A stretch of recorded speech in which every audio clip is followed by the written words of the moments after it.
2024 के लोकसभा चुनाव में बहुजन समाज पार्टी का जो प्रदर्शन हुआ है उसके बाद अब मायावती जो है वो कहीं ना कहीं पार्टी में मेजर सर्जरी भी करती नजर आ रही हैं। इसके अलावा हरियाणा में भी उन्होंने गठबंधन किया है। इस पर क्या कुछ कहना है वरिष्ठ पत्रकारों को, और बातचीत करेंगे। यहाँ पर सहारनपुर जनपद के जो वरिष्ठ पत्रकार हैं वो हमारे साथ मौजूद हैं। अमरिंदर कमेल जी यहाँ पर हैं, स्टेट हेड हैं उत्तराखंड में एक दैनिक अखबार के। इसके अलावा सैयद मशकूर भाई हैं, ये भी जो हैं वो एक डिजिटल से भी और प्रिंट मीडिया से भी जुड़े हुए हैं, और साथ ही साथ डिजिटल मीडिया से जुड़े यहाँ पर अंशुल तोमर भी हैं, और साथ ही साथ एक डिजिटल मीडिया के बड़े प्लेटफॉर्म से जुड़े हुए डॉक्टर रामकुमार पुंडीर जी हमारे साथ हैं। उनसे यहाँ पर बात करेंगे।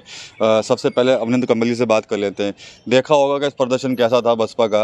अब मायावती कहीं ना कहीं सर्जरी कर रही है, संगठन में बदलाव हो रहा है, आकाश आनंद को फिर वापसी ले लिया गया, उपचुनाव तक लड़ने की चर्चाएँ चल रही हैं, यूपी में उपचुनाव होना है, कैसे देखते हैं आप? बिल्कुल सही सवाल है आपका और बड़ा मौजू है। मायावती की पार्टी कभी उपचुनाव नहीं लड़ा करती थी। ये पहली दफ़ा है कि मायावती जो है उपचुनाव में एंट्री करना चाह रही हैं। और बसपा का भविष्य जो है वो मेरा जो मानना है कि वो अब गठबंधन पे ही टिका है। इंडिविजुअल चुनाव लड़के मायावती ने देख लिया कि उनको लोकसभा में जो है इस चुनाव में कोई सीट हासिल नहीं हो सकी, और केंद्र में नुमाइंदगी के लिए केवल एक राज्यसभा सांसद रामजी गौतम है उनके पास।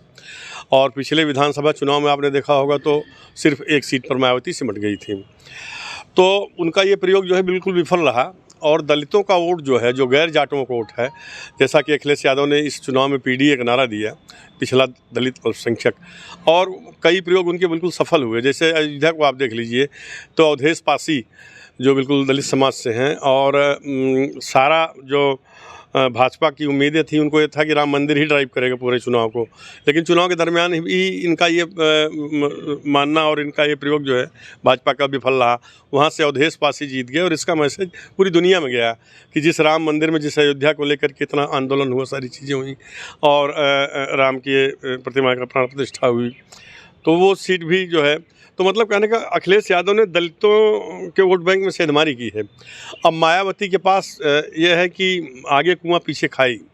अगर उत्तर प्रदेश के उपचुनाव में वो कांग्रेस का गठबंधन करती हैं तो उन्हें हो सकता है कि कोई फ़ायदा इसका मिले। उनकी पार्टी जैसे आप देखिए बिजनौर में वो विजेंद्र चौधरी थे जाट समुदाय से, वो पार्टी छोड़ दी है। और मायावती की देखिए उनका जो थोड़ा व्यक्तित्व है वो इगोइस्ट किस्म की और बड़ा सख्त तबीयत की नेता मानी जाती है। आप देखिए कांसीराम के समय से जितने लोग उनकी लाभी के थे वो एक एक करके पार्टी छोड़ गए। इसके बाद जो मायावती के समय के झंडा बरदार थे बहुजन समाज पार्टी में, वो भी एक एक करके जद्दू प्रसाद तिवारी से लेकर के तमाम सारे बड़े नेता जो है वो मायावती का साथ छोड़ते चले गए, नसीमुद्दीन सिद्दीकी तक। तो अब मुस्लिम वोट बैंक भी उससे छिटक गया है। अब अगर आप हरियाणा की जैसे आप बात करें कि इनेलो से मायावती का गठबंधन हुआ है, अभी अभय सिंह चौटाला दिल्ली में प्रेस कॉन्फ्रेंस हुई जिसमें प्रदेश प्रभारी बेनीवाल ने भी, सब लोगों ने संयुक्त रूप से घोषणा की। लेकिन इनेलो के साथ बसपा का गठबंधन कभी हरियाणा में रंग नहीं लाया है, और इनेलो की स्थिति बहुत नाजुक है वहाँ पर। वहाँ मुख्य दल जो है कांग्रेस और बीजेपी में लड़ाई है, तो बसपा का वहाँ पर यह प्रयोग कोई ज़्यादा मतलब सफल होता नहीं दिख रहा है। अब जहाँ तक दलित नेता की बात है, पूरे देश मतलब देश के स्तर पर, मुल्क के स्तर पर बता रहा हूँ। अब रामदास अठावले को बिना सांसद बने ही उन्हें मंत्री बना दिया गया, अलग बात है, वो भी दलितों के नेता हैं। चिराग पासवान ने 5 सीटें जीत लीं, लेकिन या चंद्रशेखर नगीना से जीत गए हैं। जो लोग बताते हैं कि चंद्रशेखर से मायावती को बहुत खतरा है, ऐसा कुछ नहीं है। मायावती ने राजनीति का बड़ा कठिन और लंबा सफ़र तय किया है। इतने बड़े सूबे की 4 बार सुल्तान रही, यानी 4 बार मुख्यमंत्री रही। तो ऐसा नहीं है, दलितों का वोट बैंक फिर जो है, अगर वो मेहनत करती हैं, अपनी रणनीति में बदलाव लाती हैं, गठबंधन करती हैं, तो आज भी वो दलितों की एक छत्र नेता हैं मायावती जी, और वो अपना बिखरा हुआ जनाधार समेटने में सफल हो सकती हैं, जहाँ तक मैं मानता हूँ। भाई एक समय उनका बड़ा कद था। आप देखिए कि 2007 में पूर्ण बहुमत से मायावती की सरकार आई। फोर्ब्स पत्रिका ने उनके बारे में लिखा, विश्व की 100 मतलब लेडी में उनका नाम था। इसके अलावा टाइम्स पत्रिका ने भी उस दरमियान इनको जो है आयरन लेडी से संबोधित किया। उसके देश की 10 महिलाओं में जो है उसमें मायावती का नाम था। तो ऐसा नहीं, मायावती जो लोग अभी ऊंचाइयां नाप रहे हैं उनमें मायावती का कद सबसे ऊंचा है, जहाँ तक दलित नेता की बात है। लेकिन अब उनको हालात जो जैसे हैं, जो परिस्थितियाँ हैं, उसमें परिवर्तन करना पड़ेगा। अगर परिवर्तन नहीं करती हैं तो फिर आगे के लिए पनघट की डगर उनके लिए बहुत कठिन होगी। ठीक है, यहाँ पर सैयद मशहूर भाई भी हैं। क्या लगता है कि क्या मायावती की जो अब रणनीति नई बना रही हैं, क्या हम कामयाब हो पाएंगे उसमें? देखिए, सबसे ज़्यादा जो मायावती को नुकसान पहुंचा रहे हैं भीम आर्मी और चंद्रशेखर आज़ाद हैं, और ख़ास तौर पर युवा जो है, दलित युवा जो है, वो कहीं ना कहीं चंद्रशेखर के साथ जुड़ रहा है।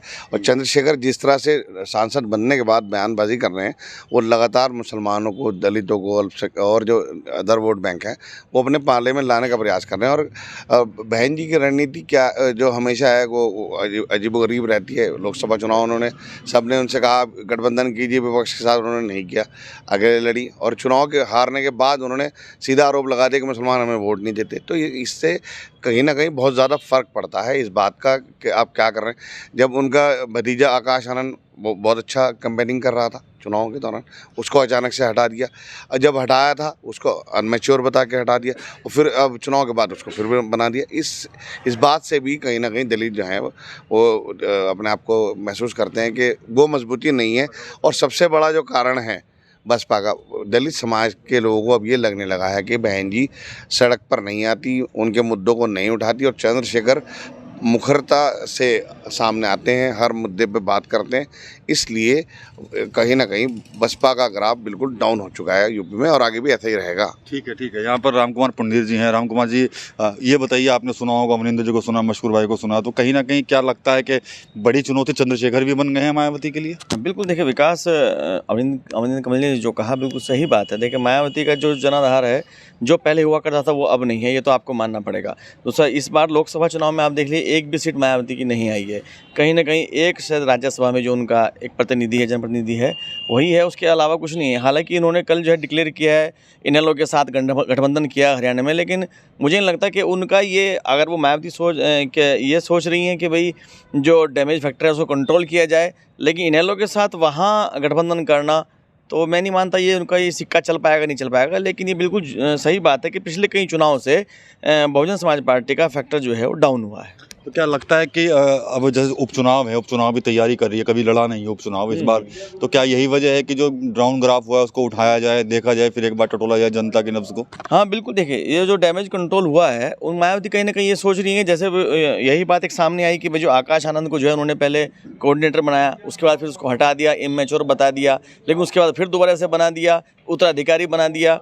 तो या तो उनके दिमाग में ये है कि भाई इसको फ्रंट पे लाके जो है कहीं ना कहीं जो डैमेज कंट्रोल है उसको ऊपर लाया जाए, और इसी को लेकर शायद उनकी अपनी जो मीटिंग हुई होंगी, जो उन्होंने अपनी बात रखी होगी, शायद दोबारा से गठबंधन में जाना चाहती हैं, और वही फार्मूला यूपी में और वही फार्मूला हरियाणा में भी अपनाना चाहती हैं। ठीक है, अंशुल है यहाँ पर। अंशुल, बताइए कि अभी मायावती के पहले तो आकाश आनंद को हटाया, फिर उसके बाद दोबारा रख लिया, अब संगठन में भी कुछ ना कुछ वो सर्जरी कर रही हैं, चेंजेस कर रही हैं, क्या फ़ायदा मिलेगा? लेकिन अभी कुछ समय की बात करें तो कई नेता ऐसे भी हैं जो छोड़कर भी चले गए, मुस्लिम समाज से भी हैं, कुछ दलित समाज के भी रहे हैं जो छोड़ के गए हैं मायावती को। क्या रहने वाला है फिर उपचुनाव में, या फिर आगे क्या रणनीति रहेगी मायावती की? बहुत बेहतरीन सवाल है विकास जी। सबसे पहले तो ये बताना चाहूँगा कि बसपा की जो आइडियोलॉजी थी उसको कहीं ना कहीं आज़ाद समाज पार्टी काशीराम टेक ओवर करती जा रही है। पहली बात ये है। दूसरी बात, जैसे एक चंद्रशेखर ने अपनी सीट निकाली है तो उसका वर्चस्व जो है वो बढ़ता दिखाई दे रहा है। आप हरियाणा की ओर जाएंगे, हरियाणा में उनका वर्चस्व नहीं है। इन लोगों के साथ गठबंधन करना तो सबसे बड़ी बेवकूफ़ी, इससे बड़ा तो सिंगल जाके लड़ लेते। 37 सीटों पे वो चुनाव लड़ने की तैयारी कर रहे हैं, और अभय चौटाला जी को उनका मुख्यमंत्री बनाने का चेहरा फेस कर रहे हैं। अगर खुद भी लड़ लेते तो काफ़ी स्ट्रॉन्गली पोजीशन में आ जाते, क्योंकि उसमें विचारधारा की लड़ाई है। दूसरी बात यह है, बसपा का जो वोट बैंक था वो छटकता दिखाई दे रहा है। लोकसभा चुनाव में आपने देखा होगा कहीं ना कहीं डैमेज कंट्रोल करने की कोशिश की गई, वो कोशिश भरपूर नहीं हो पाई।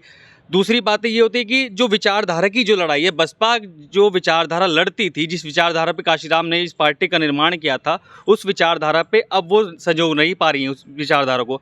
अब पूरा सिस्टम जो फैक्टर बैठेगा वो 27 के चुनाव में बैठेगा। मगर ये बातें और भी आ रही हैं कि इतना डैमेज हो चुका कि जो पार्टी कभी उपचुनाव नहीं लड़ती थी उसको उपचुनाव लड़ने की नौबत आ गई। जो अपनी डेमोक्रेसी पे बातें करती थी, अपनी आइडियोलॉजी पे बातें करती थी, जिन्होंने कहा था कि अनुशासन बहुत बड़ी चीज़ होती है और हमने जो फैसला कर लिया वो फैसला अडिग रहेगा, उपचुनाव ना लड़ना, और आज वो समय आ जाना कि उपचुनाव लड़ना है, तो उन्हें लग रहा है कि पता कि जनता अब उनसे पल्ला झाड़ती दिखाई दे रही है। फिलहाल इतना ही। तो कहीं ना कहीं बहुजन समाज पार्टी विशेष रूप से मायावती को अपनी रणनीति में बदलाव करना होगा, मेहनत करनी होगी, यही कहना है सहारनपुर के पत्रकारों का। साफ तौर पर यही कहना है कि रणनीति में बदलाव होगा तो मायावती को कहीं ना कहीं कुछ फ़ायदा हो सकता है, वरना उनको फिर से 27 के चुनाव में भी भारी मुश्किलों का सामना करना पड़ सकता है। TV9 यूपी के लिए सहारनपुर से विकास कपिल।